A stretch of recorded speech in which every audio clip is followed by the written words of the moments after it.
This segment will be handling the expenses portion of the OpenERP HR system.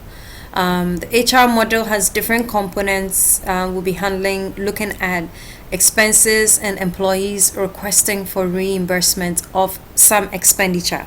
Every company has their own policy, and the OpenERP can tailor make it for each company and their needs and their HR needs. When you click on the expenses side, you see a list of all the expenses reimbursement requests that have come in already. What we are going to do for this training is we're going to create a new expense by the employee who is logged in right now, which is currently the administrator.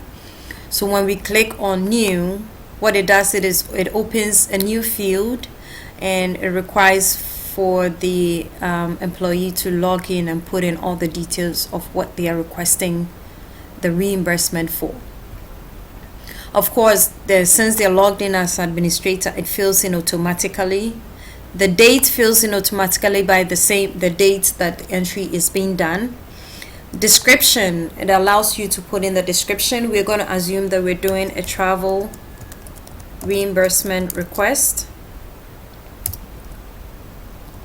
assuming that the employee has traveled already and is requesting a reimbursement.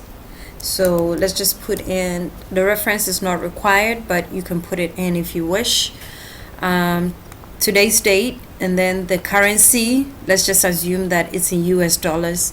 OpenERP is a multi-currency system, so you are able to put in any currency based on the company's policy. And then whichever department the company is from, or whichever department the budget will be charged to, you put it in. Let's just assume this is the IT department, and we're going to pick the expense lines. So let's just say the administrator has traveled, and we want to request for a reimbursement for an air ticket. It's just one ticket. Let's just say it was $1,000. And then we hit save and close. So what it does is it calculates the information here.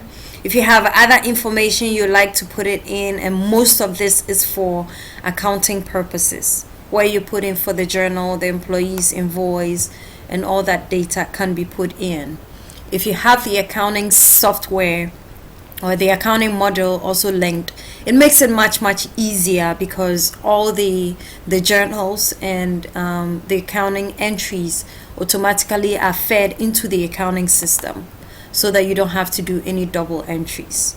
So let's just assume that this is for it, the air ticket. You can of course add a lot more expense lines, but for this purpose we'll do travel reimbursement. When the administrator is done, what he can do is to click confirm, and then it goes through the approval process. Whoever is supposed to approve the expense can log in and actually refuse here or approve here, and most of these will be done in the back by the configuration and access roles based on who is supposed to request for reimbursement, who is supposed to refuse or approve. And when it goes through the approval process, then the reimbursements can be issued based on the company's own processes. So that's basically entries for the expenses reimbursement on the OpenERP expenses segment of the HR system.